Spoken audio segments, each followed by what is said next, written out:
Dünyada çox yatan insanlar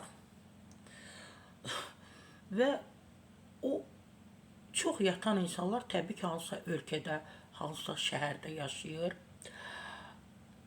Təbii ki, araşdırma aparıblar. Hansı ölkənin vətəndaşları, insanları daha çox yatır və təbii ki, ölkələrin adı açıqlanıb. Mən düşünürəm bizim adımız orada yoxdur. Biz daima zəhmətkeşik, heç yatmağa meyilli də deyilik. Bəli, hər ölkənin özünə məxsus həyat ritmi və buna uyğun formalaşan yuxu rejimi mövcuddur. Təbii ki, mövcuddur. Təbii ki, mən istinad edirəm ölkə aza, o da Türkiyə kütləvi informasiya vasitələrinə istinad edib. Araşdırmaya görə bəzi ölkələrdə siesta kimi gündüz yuxusu ənənələri ümumi yuxu müddətini artırır. Digər ölkələrdə isə gec saatlarla qədər, yəni gec saatlara qədər davam edən sosial həyat gecə yuxusunun azalmasına səbəb olur. Mütəxəssislər bildirir ki, yuxu müddəti təkcə bioloji ehtiyac deyil, eyni zamanda mədəni və sosial faktorlarla da bağlıdır.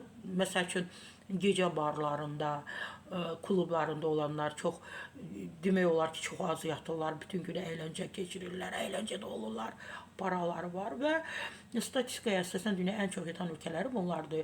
Niderland təxminən 8 saat 5 dəqiqə, Yeni Zelandiya təxminən 8 saat 4 dəqiqə, Fransa təxminən 8 saat 3 dəqiqə, Avstraliya təxminən 8 saat 1 dəqiqə, Belçika təxminən 8 saat 1 dəqiqə, Kanada təxminən 7 saat 58 dəqiqə, Birləşmiş Krallıq 7 saat 54 dəqiqə, Amerika təxminən 7 saat 52 dəqiqə, Yaponiya təxminən 7 saat 30 dəqiqə, Singapur təxminən 7 saat 24 dəqiqə. Rəsmi məlumatlara əsasən Türkiyədə orta yuxu müddəti 6 saat, yəni 8 dəqiqə belə deyiblər, təşkil edir. Bu göstərici ilə Türkiyə dünya üzrə yuxu reytinqdə 20 və 20-ci yerlərdə dayanır. Maraqlıdır Azərbaycan, görmədim Azərbaycanın adı yoxdur. Yəqin ki, kiçik ölkələrlə bağlı araşdırma aparmayıblar.